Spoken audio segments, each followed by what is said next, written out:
Pada malam takbiran itu, Ratih tidur dengan tenang di kamar yang selama lebih dari 20 tahun kami sebut rumah. Ia tidak tahu bahwa hampir semua barang penting milikku sudah pindah ke apartemen kecil di Tebet. Di sisi bantalnya hanya tertinggal sebuah map coklat, salinan permohonan cerai, kartu nama pengacaraku, dan satu surat pendek. Selama berbulan-bulan, Ratih mengira aku sedang berselingkuh. Aku sengaja pulang terlambat, menjaga ponselku lebih rapat, dan membiarkan kedekatanku dengan seorang sahabat perempuan lama terlihat mencurigakan. Yang tidak ia ketahui, aku tidak pernah memiliki wanita lain. Aku melakukan semua itu setelah menemukan bahwa justru Ratihlah yang menjalani hubungan rahasia dengan pria yang jauh lebih muda darinya. Saat ia mulai takut kehilangan aku, ia mencoba kembali menjadi istri yang dulu ku kenal. Namun pada saat itu, aku sudah mengumpulkan bukti, berbicara dengan pengacara, dan menyiapkan jalan keluar. Menjelang subuh, ketika takbir masih terdengar dari musala, aku menutup pintu rumah untuk terakhir kalinya. Pagi harinya, Ratih membuka map itu dan menemukan satu tangkapan layar dengan tanggal yang membuat wajahnya pucat. Saat itulah ia sadar. Aku sudah mengetahui rahasianya jauh sebelum ia mulai curiga bahwa aku punya perempuan lain. Namaku Arif Pranata. Ketika semua ini bermula, usiaku 45 tahun.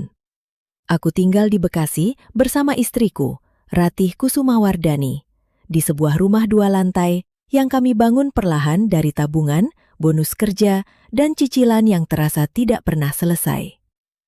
Aku mengenal Ratih sejak kami masih mengenakan seragam putih abu-abu di sebuah sekolah negeri di Surabaya. Ia bukan cinta pertamaku dalam arti romantis yang biasa diceritakan orang. Karena sebelum mengenalnya, aku bahkan belum pernah benar-benar berpacaran. Namun, ia adalah orang pertama yang membuatku membayangkan hidup puluhan tahun ke depan. Setelah lulus kuliah, aku mendapat pekerjaan sebagai teknisi lapangan di perusahaan pengelola fasilitas industri. Ratih bekerja di bagian pembelian sebuah perusahaan distribusi alat kesehatan. Kami menikah saat usia kami sama-sama 23 tahun. Beberapa tahun kemudian, lahirlah Bagas, anak pertama kami. Naufal menyusul 4 tahun setelahnya.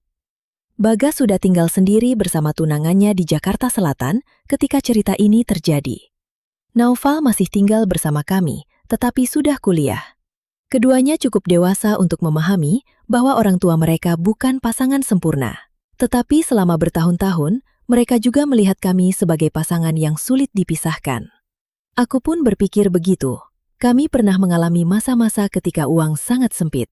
Pernah ada tahun ketika atap rumah bocor, dan kami menaruh ember di 3 tempat setiap kali hujan.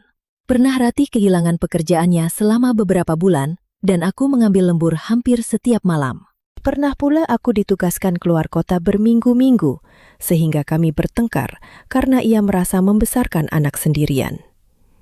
Namun, selalu ada satu hal yang menurutku tidak pernah hilang. Kami berbicara. Kalau Ratih marah, ia akan mengomel panjang. Kalau aku kecewa, aku mungkin diam beberapa jam. Tetapi malamnya, kami tetap duduk di meja makan dan menyelesaikan masalah. Aku tidak pernah berpikir akan ada rahasia yang cukup besar untuk memisahkan kami. Pada akhir tahun 2019, aku mengalami kecelakaan kerja di sebuah gudang di Cikarang. Aku terpeleset dari pijakan rendah saat memeriksa jalur kabel, dan lutut kananku terpuntir cukup parah. Ligamenku robek, dan aku harus menjalani operasi. Dokter sudah memperingatkan bahwa pemulihan tidak akan cepat. Aku terbiasa aktif. Sebelum cedera, aku berenang 2 kali seminggu, latihan pencak silat bersama beberapa teman lama, dan hampir selalu menangani sendiri pekerjaan rumah yang membutuhkan tenaga. Tiba-tiba aku harus belajar berdiri dengan tongkat, menaiki tangga perlahan, dan meminta bantuan Naufal hanya untuk memindahkan galon. Pada minggu-minggu pertama, Ratih sangat perhatian. Ia mengantarku kontrol, menyiapkan obat, dan memarahiku jika aku terlalu cepat mencoba berjalan tanpa penyangga. Tetapi setelah beberapa bulan, perhatian itu mulai berubah menjadi kelelahan. Aku bisa memahami sebagian. Ia pulang bekerja, melihat tumpukan hal yang dulu biasanya sudah kukerjakan, lalu harus menyelesaikan beberapa di antaranya sendiri. Aku tidak bisa memperbaiki pompa air, tidak bisa membawa barang berat, bahkan mengendarai mobil terasa menyiksa. Naufal membantu sebanyak yang ia bisa, tetapi ia juga memiliki kuliah dan kegiatan sendiri. Yang tidak bisa kupahami adalah perubahan cara Ratih memandangku. Ia mulai mudah kesal. Jika aku bertanya kenapa ia pulang terlambat, ia menjawab, "Kerjaan lagi banyak, Mas.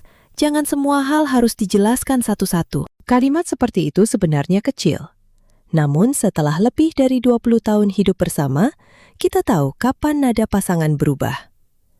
Sejak sekitar bulan November, Ratih juga semakin sering makan malam bersama rekan-rekan kantornya. Kadang ia mengirim foto dari warung seafood di Kelapa Gading, kadang dari kedai kopi, kadang dari tempat karaoke keluarga. Aku tidak pernah melarangnya. Kami selalu punya lingkaran pertemanan masing-masing. Aku sendiri punya 3 sahabat yang masih dekat sejak sekolah. Damar, Reza, dan Lestari. Ratih mengenal mereka semua. Ia tidak pernah suka pada satu nama terakhir. Lestari adalah sahabat perempuan yang kukenal bahkan sebelum aku mengenal Ratih. Di masa sekolah, kami sering belajar bersama karena rumah orang tua kami hanya berjarak beberapa gang. Tidak pernah ada hubungan romantis di antara kami. Setelah menikah, Lestari juga menikah, pindah beberapa kali mengikuti pekerjaan suaminya, lalu bercerai bertahun-tahun kemudian. Ratih selalu mengatakan ia percaya padaku. Namun, kalau nama Lestari muncul terlalu sering dalam percakapan, aku tahu ia tidak benar-benar nyaman. Saat itu aku menganggap kecemburuan kecil seperti itu sekedar bagian dari sejarah lama. Aku sama sekali tidak menduga kelak Lestari akan menjadi salah satu bagian dari rencana paling aneh yang pernah kubuat. Memasuki awal tahun 2020, jarak antara aku dan Ratih semakin jelas. Dulu, sekesal apapun ia, Ratih tetap punya kebiasaan menyentuh bahuku saat melewatiku di dapur. Kalau berangkat bekerja lebih dulu, ia selalu mencium keningku. Kalau melihat video lucu di ponsel, ia akan menyodorkannya ke wajahku tanpa bertanya apakah aku sedang sibuk. Kebiasaan-kebiasaan itu menghilang satu persatu. Ponselnya juga berubah, seperti benda yang tidak boleh terlepas dari tubuhnya. Saat mandi, ia membawanya ke kamar mandi. Saat tidur, ia meletakkannya di bawah bantal, bukan di meja samping tempat tidur seperti dulu. Kata sandi ponselnya diganti. Ketika aku bertanya karena suatu kali ingin meminjamnya untuk menelpon ponselku yang hilang di rumah, ia menjawab bahwa bagian teknologi informasi di kantor menyarankan semua pegawai mengganti kata sandi demi keamanan. Aku percaya, atau lebih tepatnya, aku ingin percaya. Lalu pandemi datang. Pada bulan Maret, Jakarta dan kota-kota sekitarnya mulai berubah. Jalanan yang biasanya padat menjadi jauh lebih sepi. Kantor menerapkan pembatasan. Orang-orang mulai memakai masker kemana-mana. Naufal kuliah dari rumah. Bagas jarang berkunjung karena khawatir membawa virus kepada kami.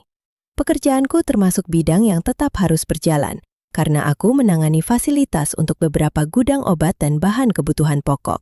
Ratih juga tetap masuk, sebab perusahaan distribusi alat kesehatan tempatnya bekerja justru menjadi jauh lebih sibuk.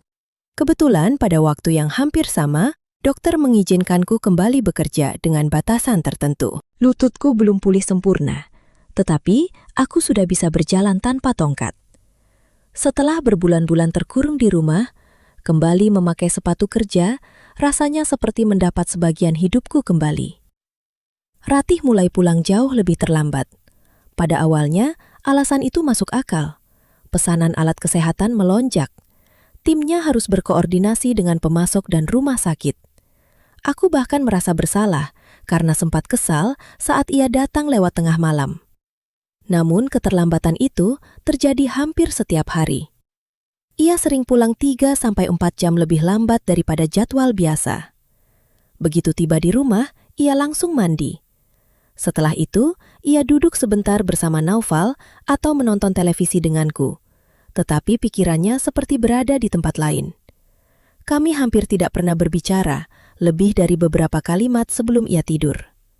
Hubungan kami sebagai suami istri juga berubah. Ketika lututku mulai membaik, kami sempat mencoba kembali mendekat. Tetapi aku segera merasakan sesuatu yang sulit dijelaskan. Ratih berada di sana secara fisik, namun pikirannya tidak bersamaku. Tatapannya kosong. Sentuhannya seperti kewajiban.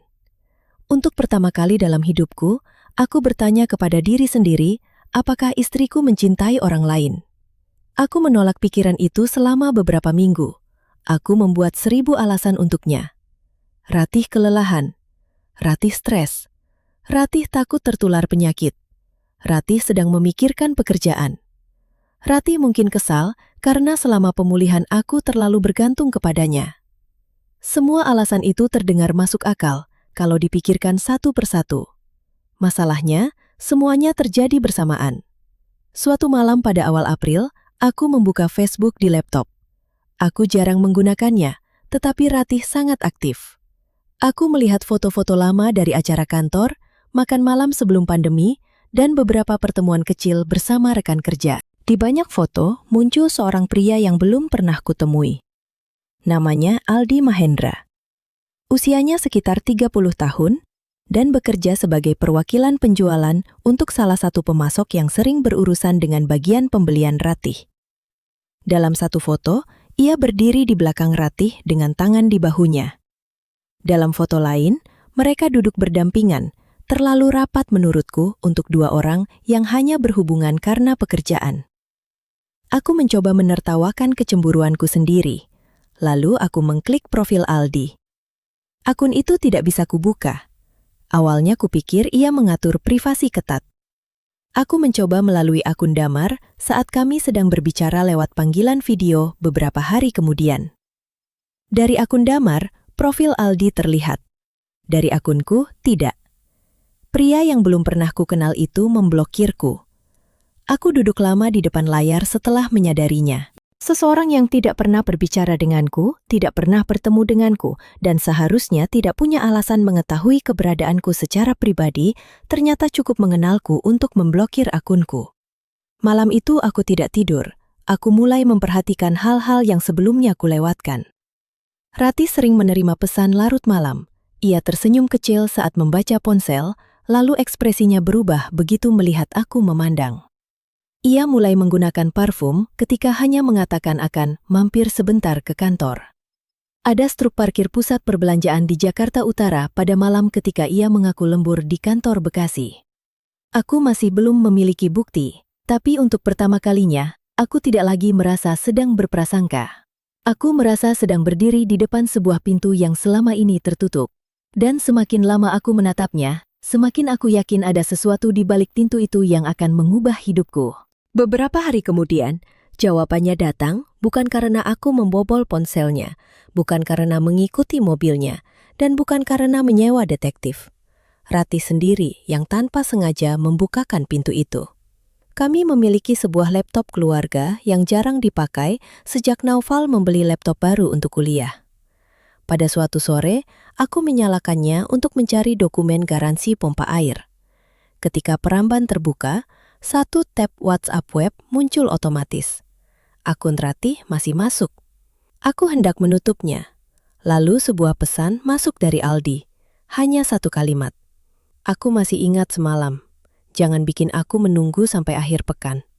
Tanganku membeku di atas tetikus. Ada saat dalam hidup ketika otak kita menolak memahami kalimat yang sebenarnya sangat sederhana. Aku membaca pesan itu sekali, 2 kali. 3 kali. Kemudian percakapan lain muncul. Ratih membalas, "Sabar, Arif sudah mulai pulih. Aku harus lebih hati-hati." Saat itu tidak ada lagi pintu, tidak ada lagi dugaan, dan tidak ada lagi alasan yang bisa kupakai untuk melindungi diriku sendiri. Istriku memang berselingkuh. Dan dari cara mereka berbicara, hubungan itu bukan sesuatu yang baru dimulai kemarin. Aku tidak langsung membalas pesan itu. Bukan karena aku tenang, tetapi karena tubuhku seperti berhenti bekerja. Aku menutup laptop, berdiri, lalu harus duduk lagi karena lutut kananku mendadak terasa lemas. Anehnya bukan bagian yang pernah dioperasi itu yang paling sakit.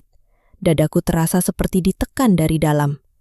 Selama beberapa menit, aku hanya mendengar suara kipas angin ruang kerja dan kendaraan yang sesekali lewat di depan rumah. Aku tak pernah membayangkan akan memeriksa pesan istriku. Bahkan setelah kecurigaanku muncul, ada bagian dalam diriku yang masih berharap aku salah. Aku berharap Aldi hanya teman yang terlalu akrab. Aku berharap Ratih punya alasan masuk akal untuk semua keterlambatan itu. Kalimat yang baru kubaca mematikan harapan tersebut. Aku membuka laptop lagi. Percakapan Ratih dan Aldi masih ada. Aku tidak membaca semuanya. Aku bahkan tidak sanggup. Namun aku membaca cukup banyak untuk mengetahui 3 hal. Hubungan mereka sudah berlangsung berbulan-bulan. Mereka beberapa kali bertemu di luar jam kerja dengan alasan lembur. Dan yang paling menghancurkan, Ratih pernah membawa Aldi ke rumah kami pada sore hari ketika aku sedang fisioterapi, dan Naufal mengikuti kelas di rumah Bagas karena koneksi internet kami bermasalah. Rumah yang kubangun bersama Ratih, kamar yang kami pilih catnya bersama, sofa tempat kami menonton film bersama anak-anak. Semua itu tiba-tiba terasa tercemar oleh sesuatu yang tidak bisa kulihat tetapi bisa kurasakan. Aku mengambil foto layar beberapa bagian percakapan dengan ponselku. Hanya bagian yang menunjukkan hubungan mereka dan pertemuan yang jelas. Setelah itu, aku menutup WhatsApp web dan keluar dari akun tersebut. Aku tidak ingin terus membaca. Ada rasa ingin tahu yang sangat kuat, tetapi ada juga sesuatu dalam diriku yang berkata bahwa setiap kalimat tambahan hanya akan menjadi pisau lain yang kutusukkan ke diri sendiri. Malam itu Ratih pulang seperti biasa. Ia meletakkan tas, mencuci tangan, mandi, lalu duduk di sampingku di ruang keluarga. Televisi menayangkan berita tentang jumlah kasus yang terus bertambah. Naufal berada di kamar mengikuti perkuliahan daring. Ratih bertanya, "Lututmu gimana hari ini?" Pertanyaan sederhana, pertanyaan yang mungkin akan membuatku merasa diperhatikan beberapa bulan sebelumnya. Aku menatap wajahnya dan mendadak bertanya-tanya, bagaimana seseorang bisa berbicara dengan suara begitu biasa setelah mengkhianati orang yang telah hidup bersamanya lebih dari 20 tahun. "Lumayan," jawabku. Ia mengangguk, lalu ponselnya bergetar. Ratih melihat layar, tersenyum hampir tak terlihat, kemudian berdiri dengan alasan ingin mengambil minum. Aku tidak mengatakan apa-apa. 2 hari berikutnya adalah masa paling buruk yang pernah kulewati. Aku tetap bekerja, aku tetap makan bersama keluarga, aku menjawab pertanyaan Naufal, aku bahkan membantu Ratih memperbaiki engsel lemari dapur ketika ia mengeluh pintunya miring. Namun di dalam kepalaku, semua kenangan lama berubah bentuk. Aku teringat akhir pekan ketika Ratih bilang harus menghadiri pelatihan. Aku teringat malam ulang tahunku ketika ia pulang terlambat dan berkata mobil temannya mogok. Aku teringat saat ia marah karena aku menanyakan kenapa ia tiba-tiba mengganti kata sandi. Setiap kenangan sekarang memiliki bayangan. Pada hari ketiga, aku menelepon Damar. Kami sudah berteman sejak sekolah. Ia tahu aku bukan orang yang mudah menangis, jadi ketika aku hanya mengucapkan, "Mar, gue butuh ketemu," ia tidak banyak bertanya. Kami bertemu di rumahnya malam itu. Istrinya sedang menginap di rumah orang tuanya. Aku membawa beberapa tangkapan layar yang sudah kucetak. Damar membaca 1 halaman, lalu meletakkannya. "Lo yakin mau lihat sisanya?" tanyanya. "Aku sudah lihat cukup." Ia diam cukup lama. "Lo mau ngapain?" Aku menjawab sejujurnya. "Aku belum tahu." Damar menyarankan agar aku tidak menghadapi Ratih saat emosiku masih kacau. Ia khawatir kami bertengkar hebat di depan Naufal. Ia juga menyarankan aku berbicara dengan pengacara sebelum mengambil keputusan soal uang, rumah, atau bukti. Aku pulang lebih tenang, tetapi kemarahan mulai menggantikan kesedihan. Bukan hanya karena Ratih tidur dengan orang lain. Yang membuatku marah adalah rangkaian kebohongan yang diperlukan agar hubungan itu bisa terus berjalan. Setiap kali ia bilang harus lembur, ia membuat pilihan. Setiap kali ia menghapus pesan, ia membuat pilihan. Setiap kali ia pulang, duduk di sebelahku dan bertanya apakah lututku masih sakit setelah baru saja bertemu Aldi, ia membuat pilihan. Aku tidak bisa lagi meyakinkan diri bahwa ini kesalahan sesaat. Seminggu kemudian, aku berbicara dengan kakakku Mira. Ia 7 tahun lebih tua dariku, dan sejak ayah kami meninggal, ia sering menjadi orang pertama yang kucari saat hidup terasa terlalu berat. Mira tidak berteriak ketika mendengar ceritaku. Itu lebih menakutkan. Ia hanya memandangku lama dan berkata, "Kamu jangan bikin keputusan hanya karena ingin dia sakit. Bikin keputusan karena kamu tahu hidup seperti apa yang kamu mau setelah ini." Kalimat itu terus terngiang. Masalahnya, saat itu aku memang ingin Ratih sakit. Aku ingin ia merasakan ketidakpastian yang kurasakan. Aku ingin ia pulang dan bertanya-tanya, apakah orang yang tidur di sebelahnya masih mencintainya? Aku ingin setiap getaran ponselku membuatnya gelisah. Keinginan itu memalukan untuk diakui. Namun itulah kenyataannya. Aku tidak ingin memukul siapapun. Aku tidak ingin merusak barang, mengancam Aldi, atau membuat keributan di kantor Ratih. Aku hanya ingin membalik cermin ke arahnya. Lalu sebuah ide muncul. Aku memutuskan tidak akan berpura-pura benar-benar berselingkuh. Aku tidak akan melibatkan wanita lain secara romantis. Aku hanya akan mengubah kebiasaanku sedemikian rupa sehingga Ratih melihat versi dirinya sendiri dalam diriku. Aku akan pulang terlambat. Aku akan berhenti menjelaskan setiap detail. Aku akan menjaga ponselku seperti ia menjaga ponselnya. Aku akan menjadi dingin, dan jika ia bertanya, aku tidak akan memberikan jawaban yang membuatnya tenang. Bukan kebohongan besar, hanya ruang kosong yang akan diisi oleh pikirannya sendiri. Damar menganggap rencanaku kekanak-kanakan. Mira menganggapnya berbahaya bagi emosiku sendiri. Keduanya mungkin benar. Tetapi pada saat itu, rencana itu memberiku sesuatu yang sangat kubutuhkan. Perasaan bahwa aku tidak lagi hanya menunggu dikhianati. Pada awal Juni aku mulai berubah. Sepulang kerja, aku tidak langsung pulang. Kadang aku mampir ke rumah Damar. Kadang aku bertemu Reza untuk makan nasi goreng di warung yang masih buka. Kadang aku hanya duduk di mobil di area parkir minimarket sambil mendengarkan musik. Kalau Ratih menelpon dan bertanya aku di mana, jawabanku pendek. "Masih ada urusan." "Urusan apa?" "Nanti aku cerita." Aku tidak pernah bercerita. Aku mulai memakai earphone lebih sering. Aku mengganti kata sandi ponsel dan laptop pribadiku. Tidak karena menyimpan sesuatu, tetapi karena untuk pertama kalinya, aku tidak ingin Ratih merasa berhak mengetahui semua hal tentang hidupku setelah ia menutup sebagian hidupnya dariku. Perubahannya cepat terlihat. Minggu pertama, Ratih hanya bertanya apakah pekerjaanku semakin sibuk. Minggu kedua, ia mulai menelpon 2 kali jika aku tidak segera menjawab. Minggu ketiga, ia menunggu di ruang keluarga sampai aku pulang. Suatu malam, hampir pukul 11, aku masuk rumah dan melihat lampu ruang tengah masih menyala. Ratih duduk di sofa dengan tangan terlipat. "Kamu dari mana?" "Ketemu teman." "Teman siapa?" Aku melepas sepatu. "Teman lama." "Kenapa sekarang sering banget ketemu teman?" Aku menatapnya. "Aku lagi butuh suasana lain." Wajahnya berubah sedikit. "Suasana lain dari apa?" Aku tersenyum tipis. "Dari banyak hal." Aku lalu masuk kamar mandi. Di balik pintu, tanganku gemetar. Bukan karena takut ketahuan. Aku gemetar karena untuk pertama kali aku melihat sesuatu yang hampir menyenangkan di wajah Ratih. Kecemasan. Aku membenci diriku karena menikmati itu. Namun aku belum berhenti. Pada waktu yang sama, aku mulai menyusun hidupku secara lebih serius. Aku berkonsultasi dengan seorang pengacara keluarga bernama Farhan Aditya. Kantornya tidak besar, tetapi ia direkomendasikan oleh rekan kerja yang pernah melalui perceraian. Farhan tidak terkesan pada rencana balas dendamku. Ia lebih tertarik pada dokumen.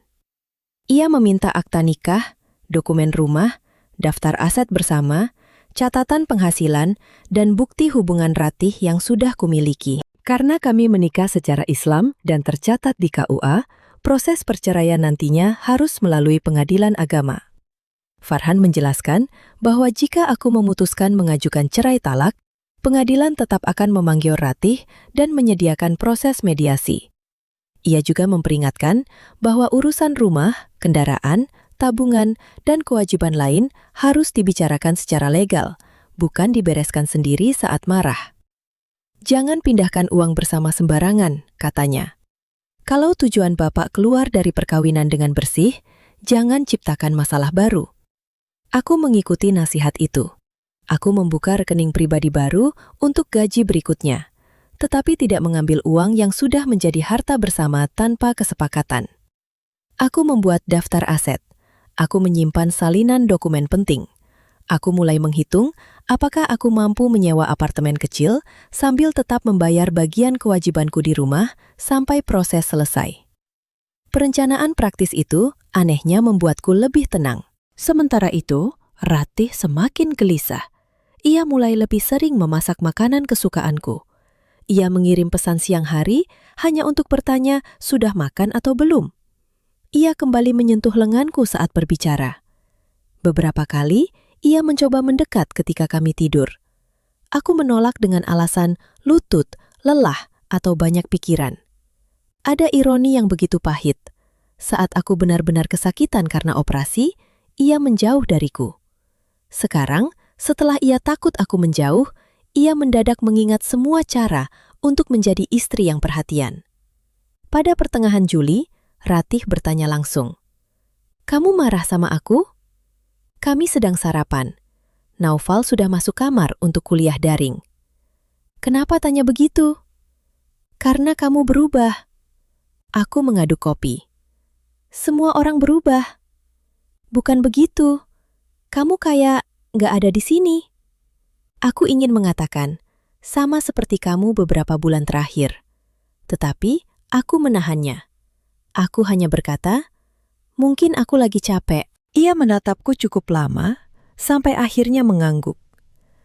Malam itu, ketika aku hendak menyimpan beberapa foto keluarga dari laptop lama ke penyimpanan pribadi, aku menemukan sebuah folder otomatis dari layanan pencadangan awan keluarga.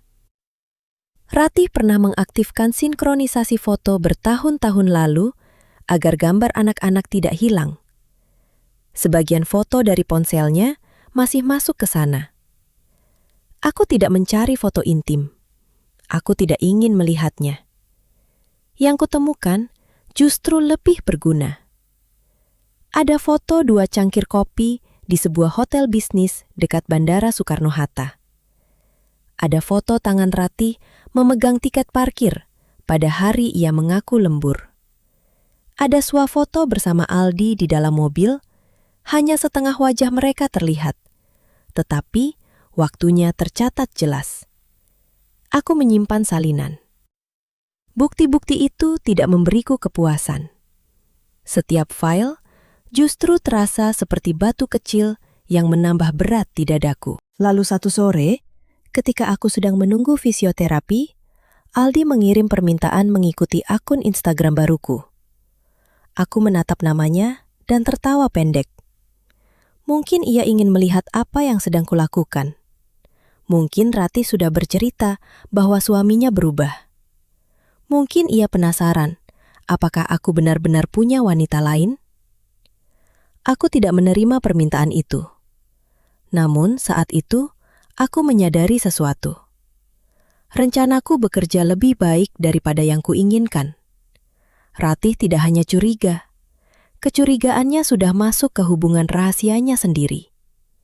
Dan semakin ia takut kehilangan aku, semakin banyak kesalahan yang mulai ia buat. Menjelang akhir Juli, rumah kami terasa seperti panggung tempat 2 orang memainkan peran yang sama-sama tidak mereka percayai. Di depan Naufal, kami masih makan malam bersama. Kami masih membicarakan harga kebutuhan yang naik, kabar Bagas dan tunangannya, serta kapan aku harus kontrol lutut lagi. Kalau ada kerabat menelpon, Ratih masih menyebutku Mas Arif, dengan nada yang terdengar seperti biasa. Begitu hanya tinggal kami berdua, udara berubah. Ratih mulai memperhatikanku seperti petugas keamanan mengawasi pintu keluar. Ia menanyakan jam kerjaku, siapa yang menghubungiku, kenapa aku tersenyum saat membaca pesan, dan mengapa akhir-akhir ini aku lebih sering memakai kemeja yang bagus meski hanya pergi menemui teman. Lucunya, hampir semua hal yang membuatnya curiga sebenarnya tidak berarti apa-apa. Suatu malam aku tersenyum karena Reza mengirim foto lama kami saat sekolah. Ratih melihat dari seberang meja dan langsung bertanya siapa yang membuatku tertawa. Teman. Teman yang mana? Aku mengangkat ponsel sedikit lalu memasukkannya ke saku. Kenapa? Gak apa-apa, cuma nanya. Aku hampir menjawab bahwa orang yang tidak menyembunyikan apapun biasanya tidak perlu takut pada sebuah pertanyaan. Namun kalimat itu terlalu kejam, karena persis itulah yang ingin kukatakan kepadanya tentang dirinya sendiri. Aku memilih diam. Di kantor, keadaan juga semakin rumit bagi Ratih. Perusahaannya sedang sangat sibuk memenuhi permintaan dari rumah sakit dan klinik. Aldi, yang bekerja untuk salah satu pemasok, makin sering datang untuk membicarakan kontrak dan pengiriman. Aku tahu, ini bukan hanya dari Ratih. Seorang kenalan lama kami, Rudi, bekerja di gedung yang sama, dan sesekali bercerita bahwa tim pembelian hampir tidak pernah pulang tepat waktu. Beberapa minggu kemudian, aku mendengar sendiri potongan percakapan yang membuatku yakin bahwa hubungan mereka mulai retak. Ratih sedang berada di teras belakang. Pintu dapur sedikit terbuka. Aku hendak mengambil air ketika mendengar suaranya ditekan rendah. Aku bilang jangan hubungi malam-malam lagi. Hening. Bukan soal takut. Aku cuma... keadaan di rumah beda. Hening lagi. Enggak, jangan ngomong begitu. Aku masih harus pikirin keluarga. Aku berhenti di dapur. Dadaku terasa panas. Tetapi kali ini bukan karena terkejut. Kalimat-kalimat itu mengkonfirmasi sesuatu yang sudah kuduga. Ratih tidak berhenti karena tiba-tiba memahami rasa sakit yang ia timbulkan. Ia mulai mundur, karena rumah yang selama ini dianggap aman, mendadak terasa terancam. Ia takut aku benar-benar akan pergi. Beberapa hari setelah percakapan itu, Ratih menjadi semakin manis kepadaku. Ia mengusulkan kami memasak bersama pada akhir pekan. Ia memesan makanan favoritku. Ia bahkan mulai ikut menonton pertandingan bulu tangkis bersamaku, walau sebelumnya selalu mengeluh kalau aku terlalu lama di depan televisi. Aku menanggapi seperlunya, bukan karena aku ingin menghukumnya setiap menit, tetapi karena setiap usaha Ratih datang terlalu terlambat. Aku tidak bisa menerima pelukannya tanpa teringat tangan Aldi di bahunya dalam foto. Aku tidak bisa mendengar ia berkata, "Aku kangen," tanpa teringat pesan-pesan yang kubaca. Pada bulan September, aku bertemu Farhan lagi. Ia sudah memeriksa dokumen-dokumen kami dan menjelaskan kemungkinan proses ke depan. Ia menyarankan agar aku mulai memikirkan penyelesaian yang realistis, bukan kemenangan yang dramatis. Rumah di Bekasi adalah harta bersama. Kami masih memiliki 2 mobil dan sejumlah tabungan. Aku juga memiliki sebidang tanah kecil di Bogor yang dibeli dari uang warisan ayahku, dan statusnya berbeda dari aset bersama. "Apa tujuan utama Bapak?" tanya Farhan. "Keluar." "Bukan menghukum Ibu Ratih." Aku diam. Farhan menyandarkan punggung. "Kalau Bapak ingin keluar, kita buat langkah yang mengarah ke pintu. Kalau Bapak ingin perang, semua orang bisa kehilangan lebih banyak." Aku tidak suka mendengarnya, tetapi ia benar. Sejak saat itu, rencanaku berubah sedikit. Aku tetap ingin Ratih merasakan ketidakpastian yang selama berbulan-bulan ia berikan kepadaku. Namun, aku tidak lagi ingin menghancurkan seluruh hidupnya. Aku ingin pergi dengan bukti yang cukup, posisi hukum yang jelas, dan masa depan yang tidak bergantung pada apakah ia akhirnya mengaku atau tidak. Aku mulai melihat apartemen kecil di daerah Kalibata dan Tebet. Bukan tempat mewah. Aku hanya ingin ruangan yang bisa kusebut milikku sendiri setelah meninggalkan rumah. Pada awal Oktober, sesuatu terjadi yang mendorong permainan psikologis kami ke tingkat yang lebih tinggi. Lestari kembali ke Jabodetabek setelah berbulan-bulan tinggal di Yogyakarta untuk membantu ibunya. Sebelum pandemi, ia bekerja sebagai konsultan kebugaran dan mengelola beberapa kelas latihan untuk perempuan usia matang. Selama pembatasan, sebagian pekerjaannya pindah daring sehingga ia bisa tinggal lebih lama bersama keluarganya. Damar mengusulkan pertemuan kecil di rumahnya untuk menyambut Lestari. Hanya ada Damar, istrinya, Reza, Lestari, dan aku. Aku hampir menolak. Bukan karena takut pada Ratih, tetapi karena aku tahu keberadaan Lestari bisa menjadi bensin untuk api yang sudah menyala. Di akhir malam, istri Damar meminta kami berfoto. Dalam salah satu foto, Lestari berdiri di sampingku dan merangkul bahuku. Foto itu sebenarnya sangat biasa. Tidak ada pelukan mesra, tidak ada gestur romantis. Hanya dua sahabat lama. Namun Lestari melihat fotonya, lalu berkata, "Kalau ini kamu unggah, Ratih pasti panas." Aku menatapnya. Damar langsung memotong. "Jangan bikin tambah ribet." Lestari mengangkat kedua tangan. "Aku cuma ngomong." Aku memandangi foto itu lagi. Ratih pernah menganggap foto dirinya dengan tangan Aldi di pinggang sebagai hal wajar. Aku tiba-tiba ingin melihat apakah standar yang sama berlaku ketika perannya dibalik. Aku mengunggah dua foto malam itu. Salah satunya foto bersama semua orang. Satu lagi foto aku dan Lestari. Tidak ada keterangan menggoda, hanya tulisan, akhirnya lengkap lagi setelah sekian lama. 2 hari kemudian, Ratih menemukannya. Aku tahu tepat saat ia melihat foto, karena aku sedang duduk di meja makan ketika ekspresinya berubah. Ia memperbesar layar ponsel. Kemudian, ia menatapku. "Lestari sudah balik?" "Sudah." "Kapan?" "Beberapa hari lalu." "Kamu nggak cerita." "Aku baru ketemu sekali." Ratih menunjukkan layar. "Kenapa dia nempel begini?" Aku hampir tertawa, tetapi kali ini aku berhasil menahannya. Dia cuma merangkul bahu. Kelihatan dekat banget. Aku menarik napas. Kalau foto dekat sama teman, berarti ada hubungan. Gimana dengan foto kamu sama Aldi? Wajah Ratih langsung kosong. Aku menyebut nama itu tanpa meninggikan suara. Tidak ada tuduhan, tidak ada penjelasan bahwa aku sudah tahu. Hanya satu nama. Ratih memandangku seperti baru mendengar bunyi retakan pada kaca. "Aldi? Maksud kamu apa?" "Foto acara kantormu. Ada beberapa yang dia berdiri dekat banget." "Oh." Ia tertawa kecil, terlalu cepat. "Dia memang begitu sama semua orang. Orangnya ramah." "Begitu?" "Iya, aku bahkan gak dekat secara pribadi." Kalimat terakhir membuat sesuatu di dalam diriku mati sedikit lagi.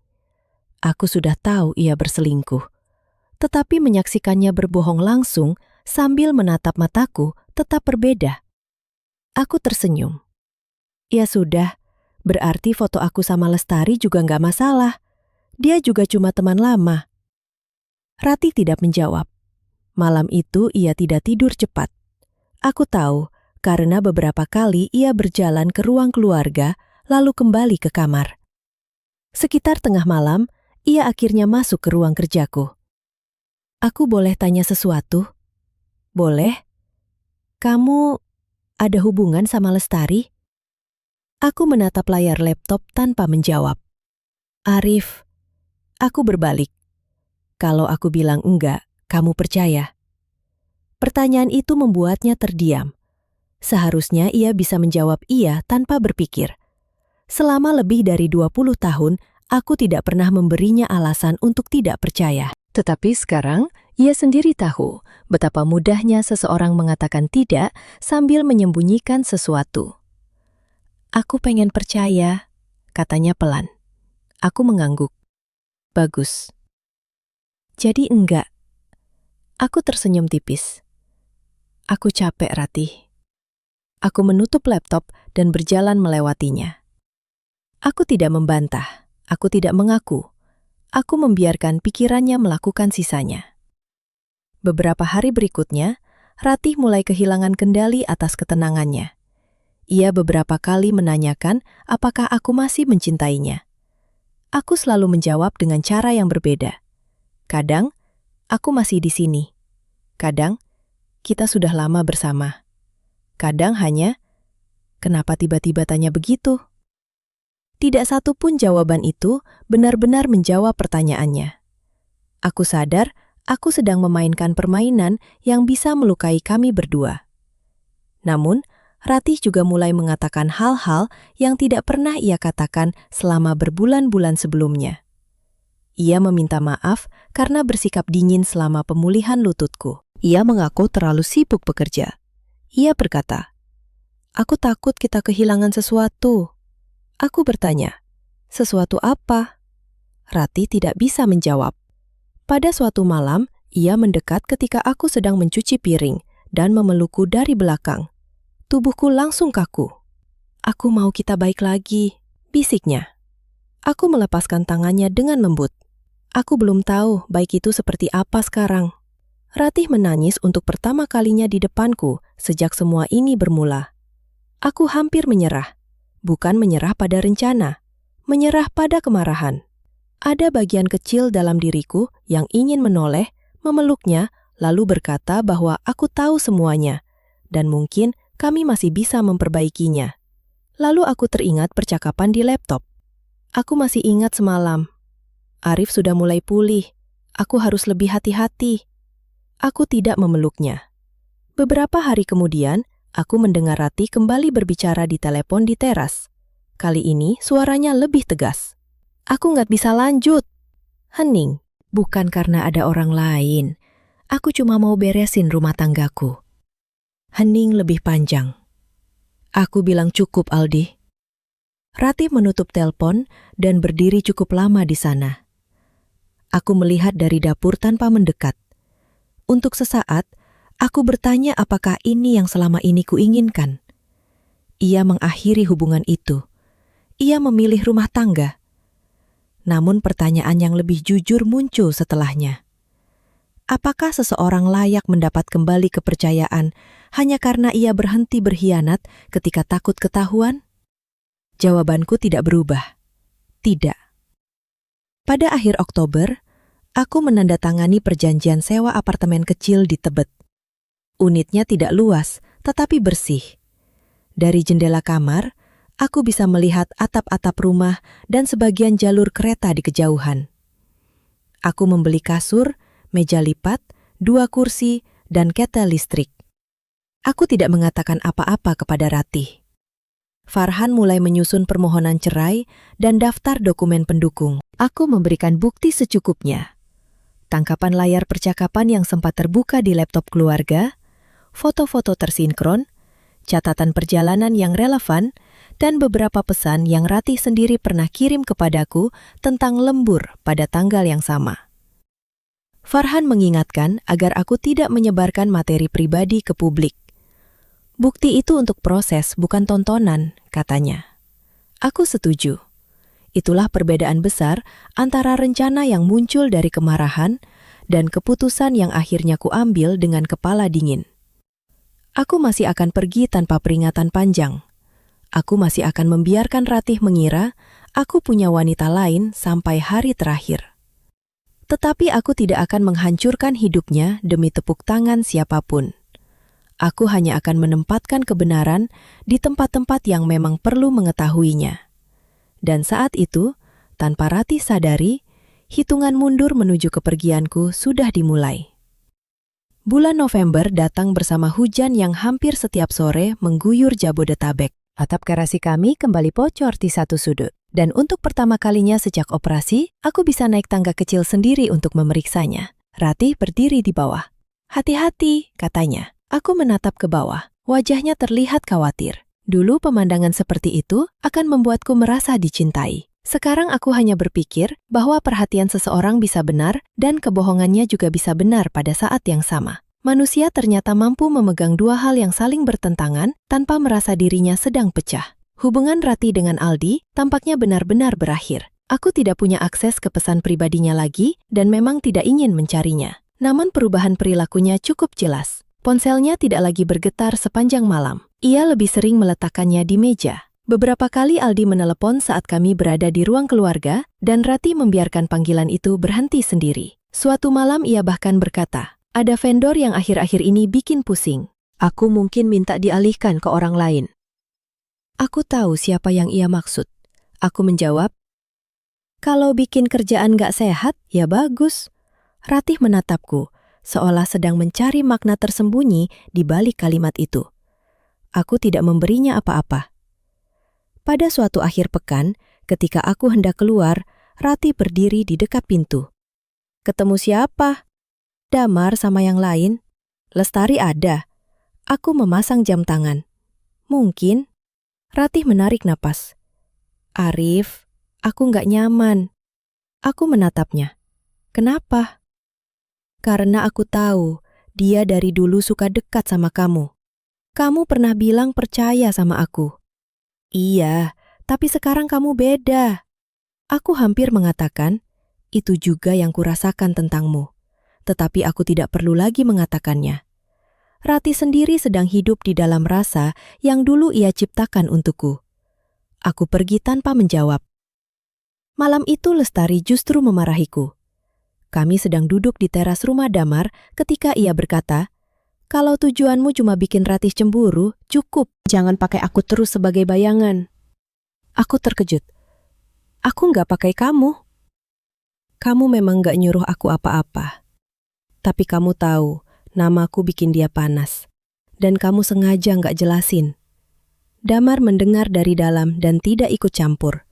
Lestari melanjutkan, "Aku dukung kamu keluar dari perkawinan yang sudah rusak. Tapi aku nggak mau jadi senjata." Iya benar, aku meminta maaf. Sejak malam itu, aku berhenti sengaja membiarkan nama Lestari muncul untuk memancing Ratih. Permainan itu sudah memberikan efek yang kuinginkan. Melanjutkannya hanya akan menyeret orang lain ke luka yang seharusnya milik kami berdua. Sedikit demi sedikit, aku memindahkan barang yang tidak akan langsung dicari Ratih. Buku-buku lama, dokumen pribadi, beberapa pakaian kerja, peralatan latihan yang selama ini disimpan di gudang, foto ayah dan ibu. Aku tidak mengambil barang milik bersama yang penting. Aku tidak membawa perabot, televisi, atau uang tunai keluarga. Aku hanya memindahkan hal-hal yang jelas milikku dan menyimpan daftar agar tidak ada tuduhan bahwa aku mengosongkan rumah. Farhan menyukai itu. "Semakin sedikit drama praktis, semakin baik," katanya. Pada bulan Januari, kami mulai menyiapkan dokumen untuk permohonan cerai. Aku belum mengajukannya karena ingin memastikan tempat tinggal, pekerjaan, dan keadaan Naufal cukup stabil. Farhan juga menyarankan aku berbicara dengan kedua anak sebelum Ratih menerima panggilan pengadilan.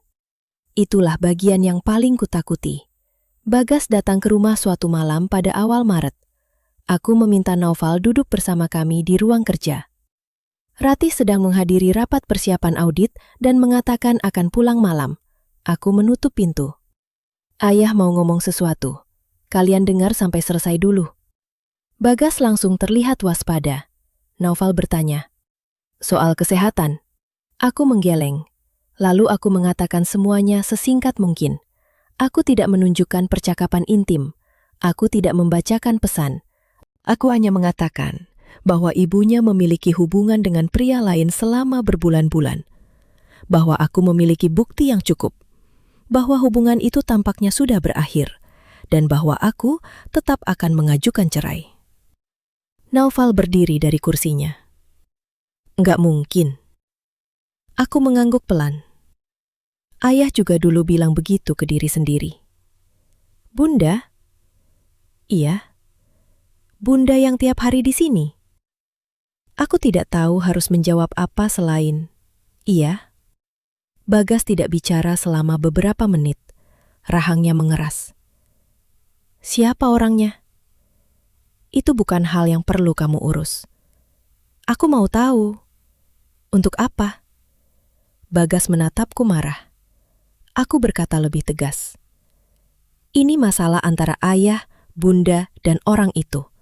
Kamu boleh marah, tapi kamu gak akan cari dia, ancam dia, atau bikin hidup kamu rusak karena keputusan orang lain. Bagas akhirnya mengangguk. Naufal justru menangis.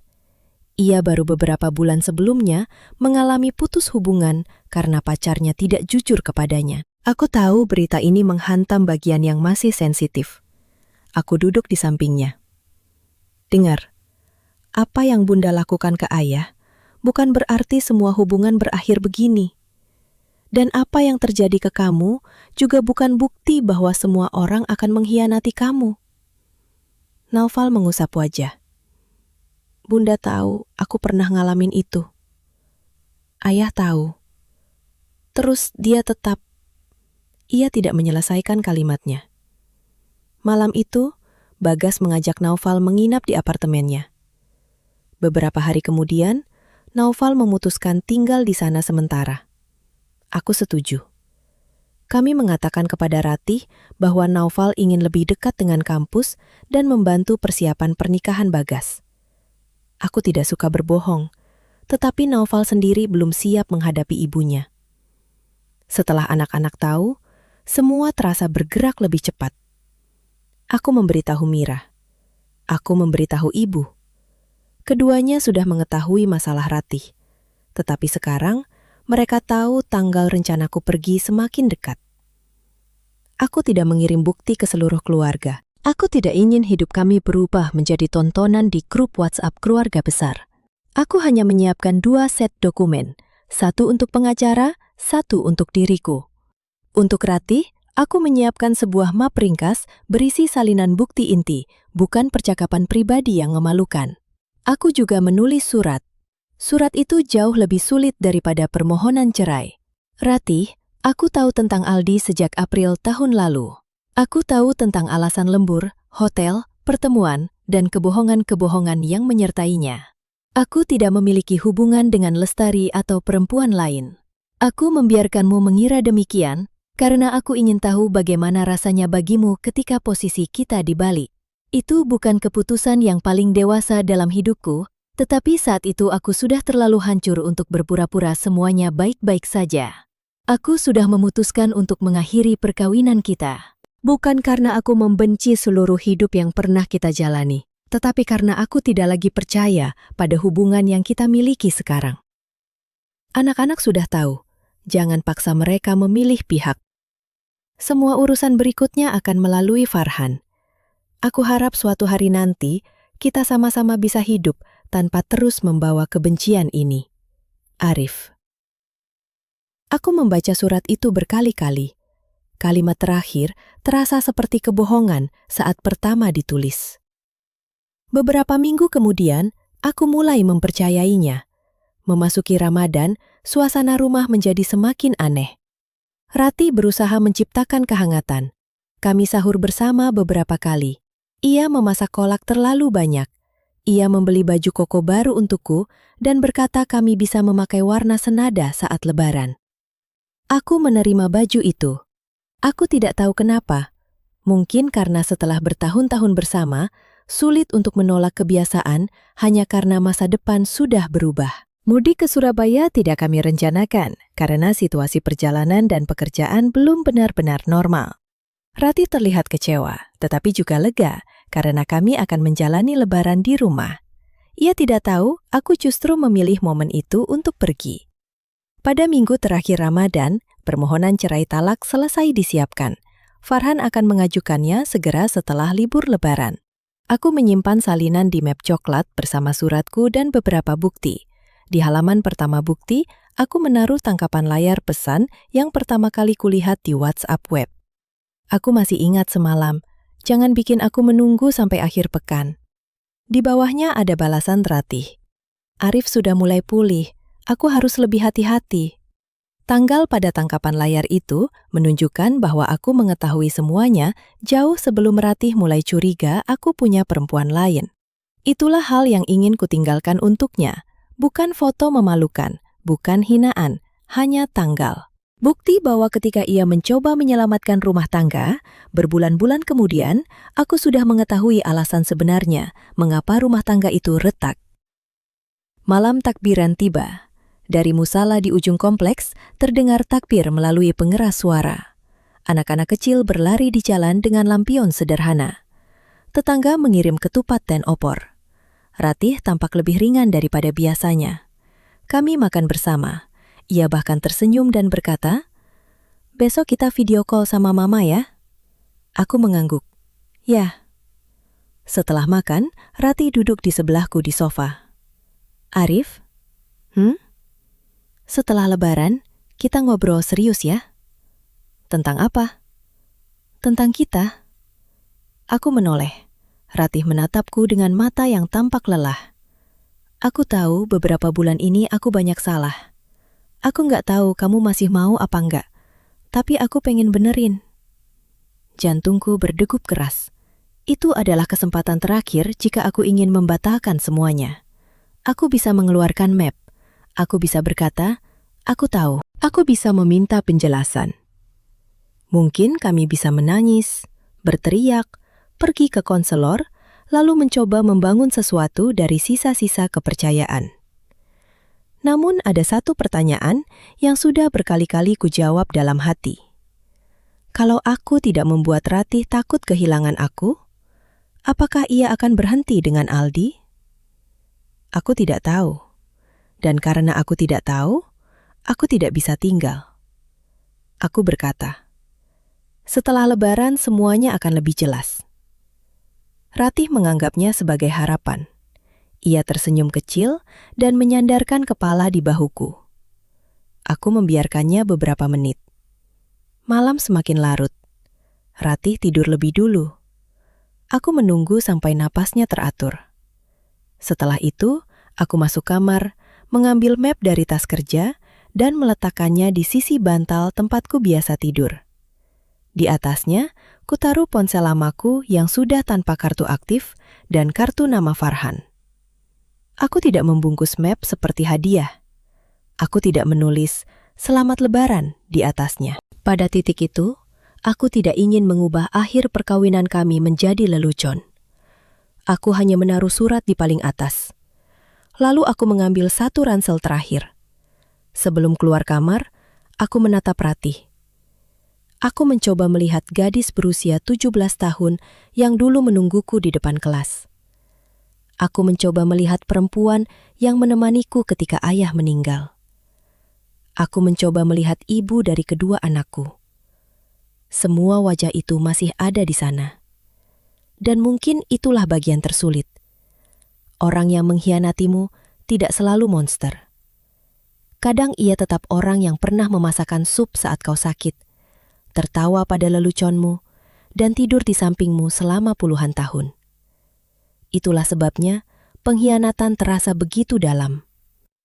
Aku menutup pintu kamar pelan. Di luar, suara takbir masih terdengar. Aku memasukkan ransel ke mobil dan menyalakan mesin. Aku tidak meninggalkan pesan di grup keluarga. Aku tidak mengunggah apapun. Aku tidak menelpon siapapun. Aku hanya keluar dari kompleks, melewati jalan yang basah oleh hujan sore, lalu menuju apartemen Tebet. Ketika sampai, waktu hampir subuh. Aku meletakkan kunci rumah lama di atas meja. Untuk pertama kalinya dalam lebih dari 20 tahun, tidak ada Ratih di tempat aku akan bangun pagi nanti. Dan untuk pertama kalinya sejak bulan April, aku tidak merasa sedang menunggu sesuatu terjadi. Aku sudah pergi. Pagi Idul Fitri pertamaku di apartemen baru dimulai dengan suara ponsel yang tidak berhenti bergetar. Bukan ponsel lama, nomor itu sudah tidak aktif. Yang bergetar adalah ponsel baruku karena orang-orang yang mengetahui nomornya mulai mengirim pesan. Bagas menulis lebih dulu. "Ayah sudah di tempat baru?" Aku menjawab, "Sudah." Beberapa menit kemudian, Mira mengirim, "Ratih telepon aku, dia sudah bangun." Aku menatap layar cukup lama sebelum membalas. "Dia bilang apa?" Jawaban Mira datang cepat. "Banyak. Nangis, nanya kamu di mana. Aku bilang semua urusan lewat pengacara. Aku mengunci layar. Ada dorongan untuk bertanya lebih banyak. Aku ingin tahu ekspresi Ratih ketika membuka map. Aku ingin tahu berapa lama ia menatap tanggal pada tangkapan layar pertama. Aku ingin tahu apakah ia langsung menyadari bahwa seluruh kecemburuannya terhadapku dibangun di atas rahasia yang sudah kuketahui. Namun aku memaksa diri berhenti. Kalau aku terus memantau reaksinya, berarti secara emosional aku belum benar-benar pergi. Tak lama kemudian, Bagas dan Naufal datang membawa ketupat, rendang buatan tunangan Bagas, dan terlalu banyak kue kering. Mereka tidak banyak bertanya pada awalnya. Kami makan di meja lipat yang hanya cukup untuk 3 piring. Dan tertawa karena apartemenku belum punya kursi yang layak. Naufal terlihat lelah. Bunda telepon aku, katanya akhirnya. Aku menaruh gelas. Kamu angkat? Iya. Bagus. Naufal menatapku seolah terkejut. Ayah nggak marah. Kenapa ayah harus marah? Dia tetap bunda kamu. Dia nangis terus. Aku mengangguk. Kamu boleh kasihan. Kamu boleh sayang. Kamu juga boleh marah. Semua itu bisa ada bareng. Bagas menatapku lalu berkata, Bunda tanya kita tahu dari kapan. Apa jawaban kalian? Aku bilang beberapa bulan. Aku menggeleng. Lain kali jangan jawab soal detail, biar ayah yang urus. Bagas mengangguk. Itulah aturan yang kubuat sejak awal. Anak-anak tidak akan dijadikan kurir, hakim, atau penyampai pesan. Mereka sudah kehilangan bentuk keluarga yang selama ini mereka kenal. Aku tidak mau menambah beban dengan membuat mereka memilih siapa yang benar. Siang itu Mira datang bersama ibu. Ibu tidak mengucapkan banyak hal tentang Ratih. Ia hanya memelukku dan berkata, kalau memang sudah tidak bisa dipercaya, selesaikan baik-baik. Aku tahu ibu sebenarnya marah, namun ia menahan diri karena anak-anak ada di sana. Untuk pertama kalinya sejak aku pergi, apartemen kecil itu terasa penuh. 2 hari setelah Lebaran, Farhan mengajukan permohonan cerai talak ke pengadilan agama. Ratih akan menerima panggilan resmi melalui prosedur pengadilan. Aku tidak menelpon untuk memberitahunya. Ia mencoba menghubungiku melalui banyak cara. Pertama lewat email, lalu akun media sosial baru, lalu melalui Damar, lalu melalui Bagas. Aku tidak membalas satupun pesan pribadi, bukan karena ingin membuatnya gila, tetapi karena Farhan menyarankan semua komunikasi tentang perpisahan dilakukan tertulis dan seperlunya sampai emosi kami lebih stabil. Beberapa minggu kemudian, panggilan mediasi datang. Pertemuan pertama berlangsung di ruang yang jauh lebih sederhana daripada gambaran ruang sidang dalam film. Tidak ada musik dramatis, tidak ada orang berteriak. Hanya kursi, meja, masker, dokumen, dan 2 orang yang pernah berbagi hidup sangat lama, tetapi sekarang duduk berjauhan. Ratih terlihat lebih kurus, rambutnya diikat sederhana, tidak ada riasan. Saat aku masuk, ia menatapku seolah ingin berdiri, tetapi urung. Mediator menjelaskan tujuan pertemuan. Ratih berkata, ia ingin mempertahankan pernikahan. Aku berkata tidak. Mediator bertanya, apakah kami bersedia menjalani konseling rumah tangga? Ratih berkata, iya. Aku berkata tidak. Bukan karena aku menganggap konseling sia-sia. Seandainya Ratih mengajaknya sebelum atau pada awal hubungan dengan Aldi, mungkin jawabanku berbeda. Namun pada saat itu, keputusan di dalam diriku sudah terlalu lama selesai. Setelah pertemuan, Ratih menungguku di koridor. Arif, aku berhenti. Farhan berada beberapa langkah di belakang. Ia menatapku seolah bertanya apakah aku ingin pergi. Aku mengangguk kecil bahwa aku akan bicara sebentar. Ratih mendekat. 5 menit aja. Aku melihat jam. 5 menit. Ia langsung menangis. Bukan tangisan keras. Air mata hanya mengalir ketika ia mencoba menjaga suara tetap stabil. Aku minta maaf. Aku tidak menjawab. Aku tahu maaf nggak cukup. Benar. Aku bodoh. Aku menatapnya. Kenapa? Ratih tampak bingung. Kenapa apa? Kenapa kamu lakukan? Ia menarik napas panjang. Aku merasa sendirian. Kamu tinggal serumah sama aku. Bukan begitu. Waktu kamu cedera, semua berubah. Kamu sakit, kamu marah sama keadaan. Aku capek. Di kantor juga kacau. Aldi sering bantu. Dia dengerin. Terus? Aku nggak tahu kapan batasnya lewat. Aku hampir tertawa. Ratih, batas itu bukan garis yang hilang karena hujan. Kamu melewatinya berkali-kali. Ia menutup wajah sebentar. Aku tahu. Dan saat kamu mulai takut aku punya orang lain, baru kamu berhenti. Ratih menggeleng cepat. Aku berhenti karena aku sadar aku masih cinta kamu. Kalau aku tetap pulang tepat waktu, tetap kasih kamu akses ke semua hal, tetap peluk kamu setiap malam, kamu berhenti kapan? Ratih tidak bisa menjawab. Itu sudah cukup. Ia lalu bertanya pelan. Kamu benar-benar gak ada hubungan sama Lestari? Tidak pernah. Ratih menatapku dengan ekspresi yang sulit kulupakan. Bukan hanya sedih, malu. Selama berbulan-bulan, ia menyiksa dirinya dengan bayangan bahwa aku melakukan hal yang sama. Sekarang ia tahu, bayangan itu tidak pernah nyata. Aku bikin kamu ngerasain apa yang aku rasain, kataku. Aku nggak bangga soal itu. Tapi aku juga nggak akan pura-pura menyesal, karena waktu itu aku butuh sesuatu supaya nggak hancur. Ratih menangis lebih keras. Kalau aku bisa ulang, kita nggak bisa. Aku masih sayang kamu. Aku mengangguk. Mungkin, tapi sayang ternyata nggak selalu cukup buat bikin orang jujur. Ia meminta satu hal terakhir. Bisa nggak suatu hari kita ngobrol lagi? Bukan sekarang. Mungkin setahun, 2 tahun, kalau semua sudah tenang. Aku menjawab. Kalau soal anak-anak dan memang perlu, tentu. Selain itu, aku nggak janji. Aku meninggalkannya di koridor. Di mobil, tanganku gemetar begitu hebat sampai aku tidak langsung bisa memasukkan kunci. Aku membenci bagian dari diriku yang masih ingin kembali dan memeluk Ratih. Tetapi aku juga akhirnya mengerti bahwa rindu tidak selalu berarti kita harus pulang. Proses setelah mediasi menjadi lebih praktis. Ratih akhirnya menunjuk pengacara.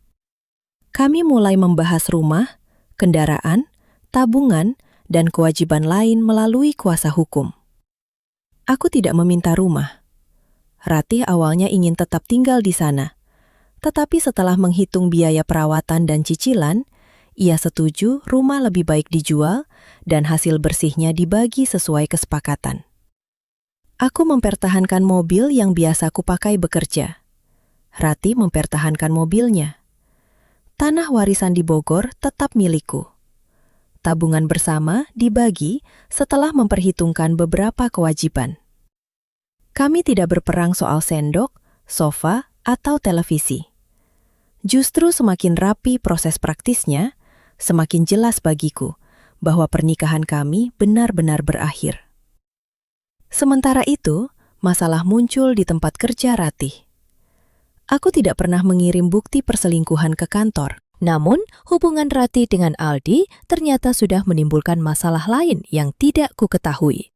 Karena Aldi mewakili pemasok yang kontraknya beberapa kali ditangani tim Ratih, bagian kepatuhan perusahaan menerima laporan internal mengenai potensi konflik kepentingan.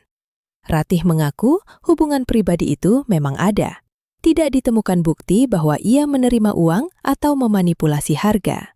Namun, perusahaan menganggap ia gagal mengungkap konflik kepentingan. Ia dipindahkan sementara dari proses pengadaan dan menjalani pemeriksaan internal.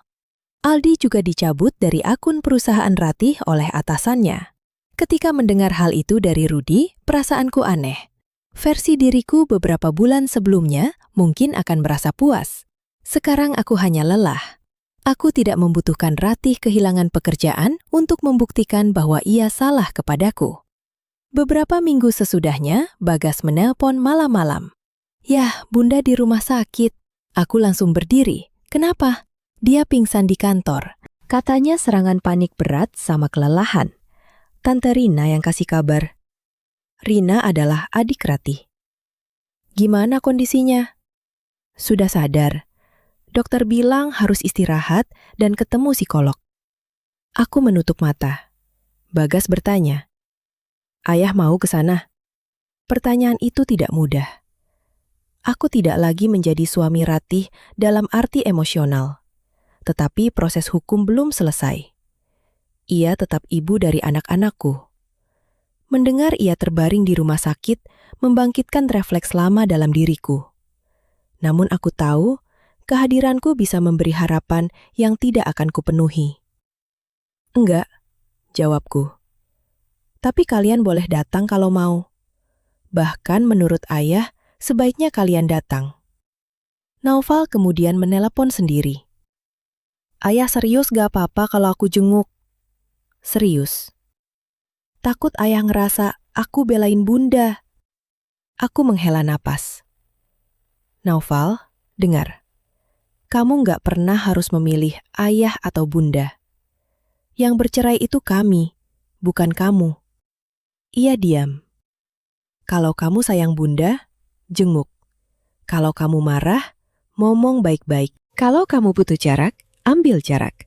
Tapi jangan bikin keputusan berdasarkan apa yang menurutmu akan menyenangkan ayah." Naufal akhirnya pergi bersama Bagas. Dari mereka, aku tahu Ratih menangis saat melihat kedua anaknya. Ia meminta maaf kepada mereka karena sudah membuat keluarga kacau. Bagas tidak banyak bicara. Naufal duduk lebih lama. Setelah kejadian tersebut, Ratih mengambil cuti dan mulai berkonsultasi dengan psikolog. Aku juga mendorong Naufal melakukan hal yang sama.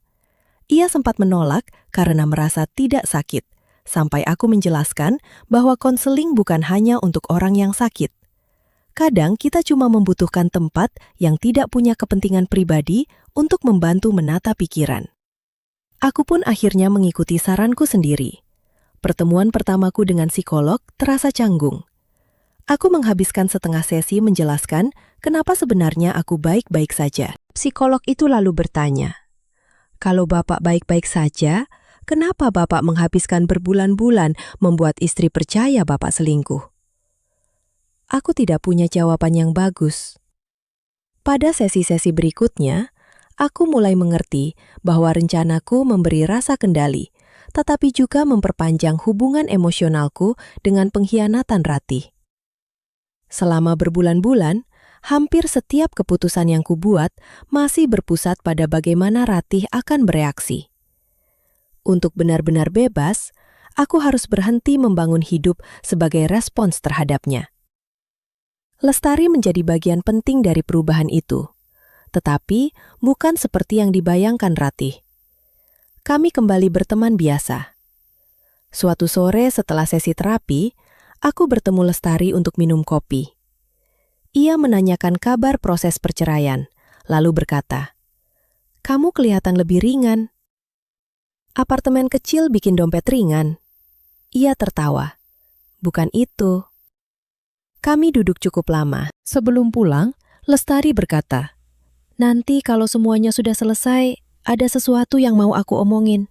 Tapi bukan sekarang." Aku menatapnya. "Apa?" "Kalau aku kasih tahu sekarang, malah bikin hidup kamu tambah kusut." Ia tersenyum lalu pergi. Aku tahu ada kemungkinan apa yang ia maksud. Namun, untuk pertama kalinya sejak semua ini bermula, aku tidak ingin buru-buru mencari jawaban. Aku masih punya satu perkawinan yang harus diselesaikan dengan benar. Dan kali ini, aku tidak akan membangun masa depan di atas rahasia. Perceraian tidak selesai dalam satu pertemuan. Ada jadwal yang berubah, dokumen yang harus dilengkapi, pembicaraan tentang rumah, dan beberapa kali pertemuan yang membuatku merasa hidup kami telah berubah menjadi tumpukan berkas. Namun setelah mediasi pertama gagal, Ratih tidak lagi berusaha menghentikan proses. Ia masih beberapa kali menyampaikan melalui pengacaranya bahwa ia bersedia mengikuti konseling jika aku berubah pikiran. Jawabanku tetap sama, aku tidak marah saat menyampaikan penolakan. Justru itulah yang membuatku tahu keputusan ini sudah matang. Pada bulan-bulan terakhir sebelum putusan, komunikasi kami hampir seluruhnya melalui Farhan. Sesekali ada urusan anak-anak yang benar-benar perlu dibicarakan. Ketika Naufal sakit misalnya, Ratih mengirim pesan melalui Bagas untuk memastikan aku tahu hasil pemeriksaannya. Aku meminta Bagas memberikan nomor baruku kepada Ratih, khusus untuk urusan darurat anak. Ratih mengirim satu pesan. "Terima kasih." Aku membalas, "Sama-sama." Itu percakapan langsung pertama kami sejak koridor pengadilan. Rumah di Bekasi akhirnya terjual. Saat agen properti mengirim foto ruang tamu yang sudah kosong, aku menatapnya cukup lama. Di sana dulu Bagas belajar berjalan sambil berpegangan pada sofa. Di sudut dekat tangga, Naufal pernah menjatuhkan vas dan menyalahkan kucing tetangga yang bahkan tidak masuk rumah. Di dinding ruang makan, masih ada bekas kecil tempat kami berkali-kali mengukur tinggi badan anak-anak. Uang hasil penjualan dibagi sesuai kesepakatan setelah kewajiban selesai. Ratih pindah ke apartemen sederhana yang lebih dekat ke kantornya. Perusahaan tidak memecatnya. Setelah pemeriksaan internal, ia dipindahkan dari fungsi pengadaan ke bagian administrasi operasional dan diberi peringatan tertulis karena tidak mengungkap konflik kepentingan dengan perwakilan vendor. Aldi tidak lagi menangani perusahaan Ratih. Aku menganggap itu akhir urusanku dengannya. Ternyata belum. Suatu malam, sebuah pesan masuk dari nomor yang tidak kukenal. "Pak Arif, saya Aldi. Saya tidak berharap Bapak mau membalas. Saya cuma ingin minta maaf." Aku hampir langsung memblokirnya. Namun aku membaca pesan berikutnya. Ia menulis bahwa setelah hubungannya dengan Ratih diketahui, atasannya memindahkannya ke wilayah lain.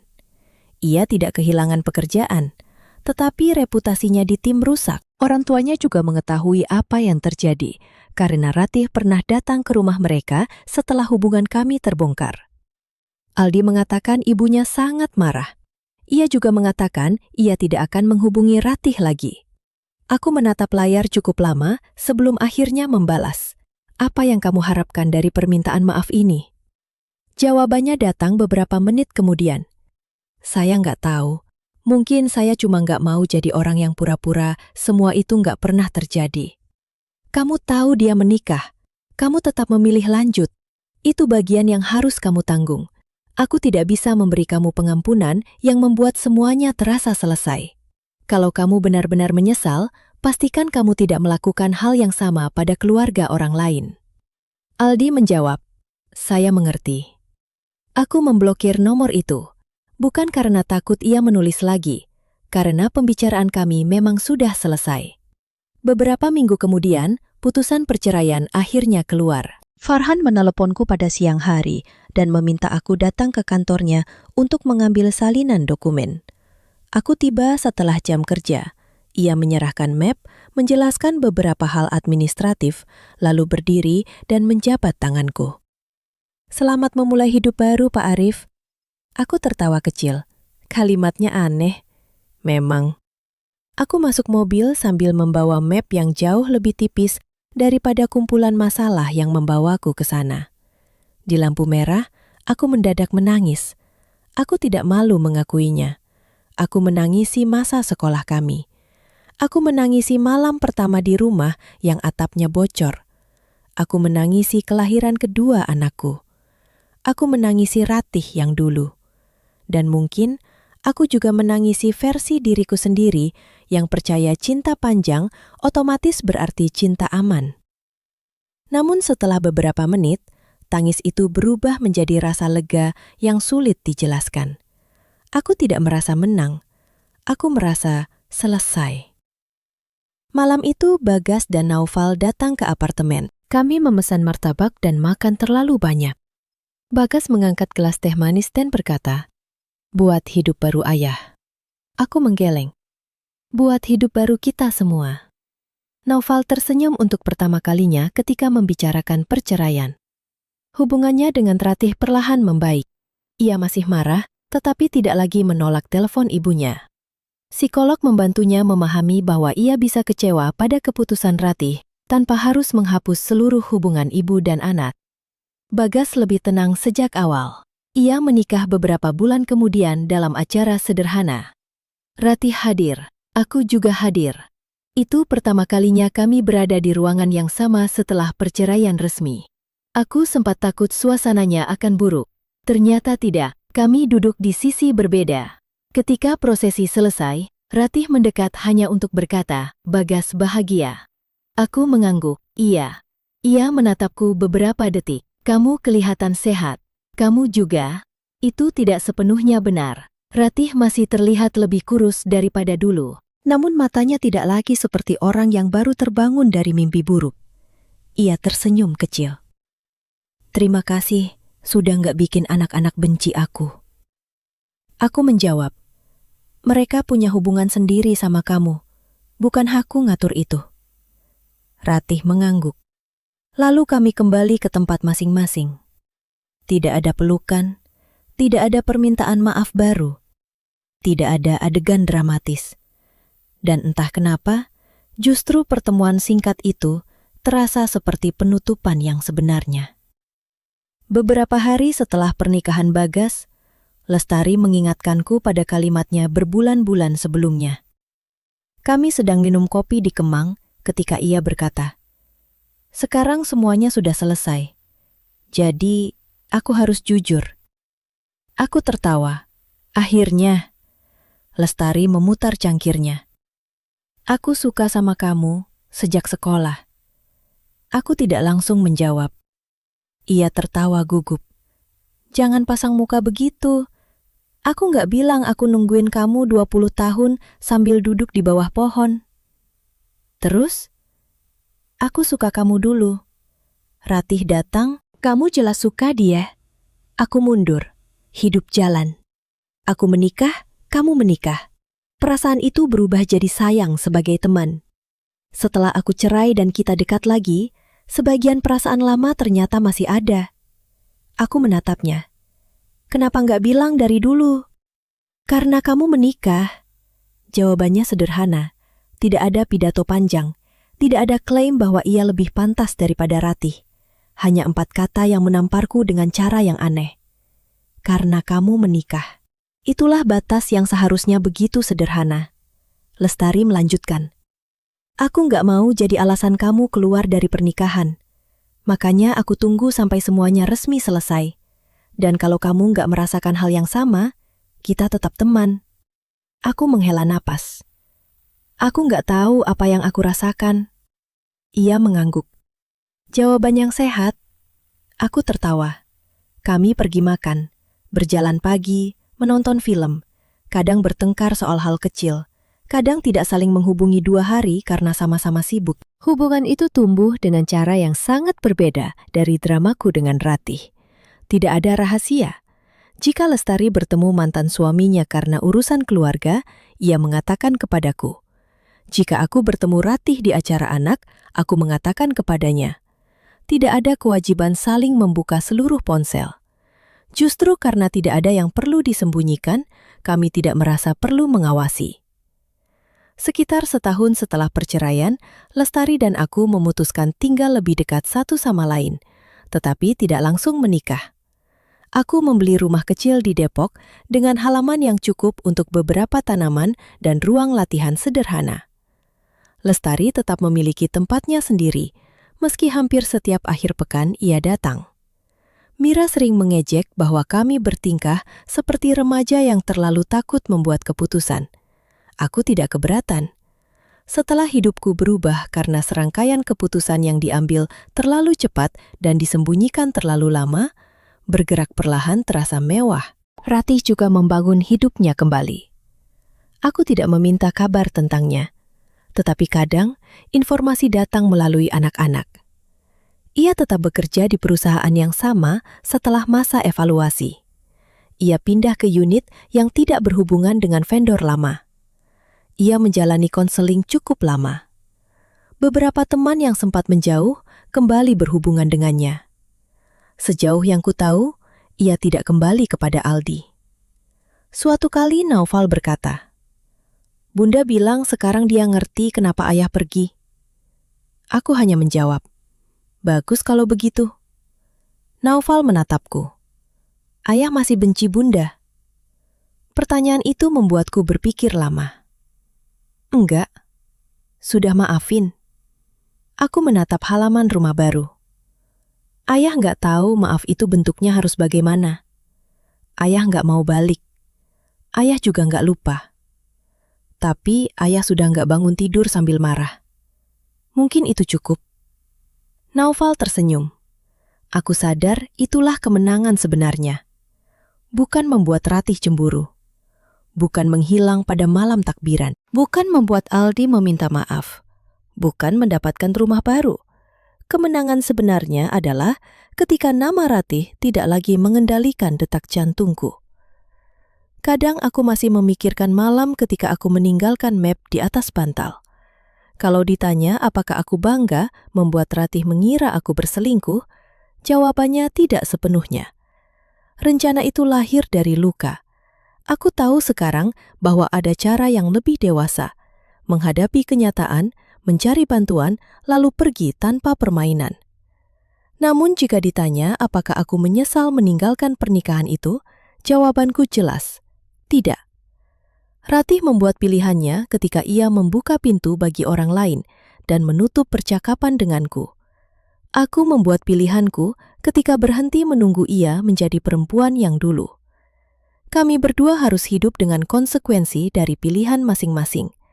Bedanya, aku tidak lagi ingin konsekuensi Ratih menjadi pusat hidupku. Pada suatu malam, aku duduk di teras rumah baru bersama Lestari. Hujan turun tipis. Bau tanah basah mengingatkanku pada rumah lama di Bekasi. Lestari menyodorkan secangkir kopi. "Kepikiran apa?" Aku menerima cangkir itu. "Rumah lama." "Sedih?" "Sedikit." Ia tidak berkata bahwa aku seharusnya melupakan semuanya. Ia hanya duduk di sampingku. Beberapa menit kemudian, ponselku berbunyi. Pesan dari grup keluarga. Bagas mengirim foto Naufal yang tertidur di sofa rumahnya sambil memeluk bantal. Lalu menulis bahwa adiknya masih suka numpang makan meski sudah sok mandiri. Aku tertawa. Lestari ikut melihat dan tersenyum. Saat itulah aku mengerti sesuatu yang tidak kupahami ketika pertama kali menemukan pesan Aldi di laptop. Pengkhianatan bisa mengakhiri sebuah bentuk keluarga. Tetapi, ia tidak harus mengakhiri hidup semua orang di dalamnya. Bagas tetap anakku. Naufal tetap anak Ratih dan anakku. Kenangan baik tetap pernah terjadi, meski akhirnya buruk. Dan cinta baru, jika datang, tidak perlu dibangun untuk membalas cinta lama. Aku menyesap kopi dan mendengarkan hujan. Lebih dari setahun sebelumnya, aku meninggalkan rumah sebelum subuh dengan satu ransel dan kemarahan yang begitu besar sampai rasanya bisa menelan seluruh hidupku. Sekarang aku memiliki kunci rumah baru, hubungan yang tidak dibangun dari rahasia, dua anak yang perlahan menemukan pijakan mereka lagi, dan ketenangan yang dulu kukira tidak akan pernah kembali. Aku tidak menghilang seperti hantu untuk membuat Ratih mengejarku selamanya. Aku menghilang karena saat itulah satu-satunya cara yang kuketahui untuk berhenti mengejarnya di dalam pikiranku. Setelah semua selesai, aku tidak lagi ingin menjadi pria yang membalas pengkhianatan. Aku hanya ingin menjadi Arif lagi. Dan akhirnya, itu cukup.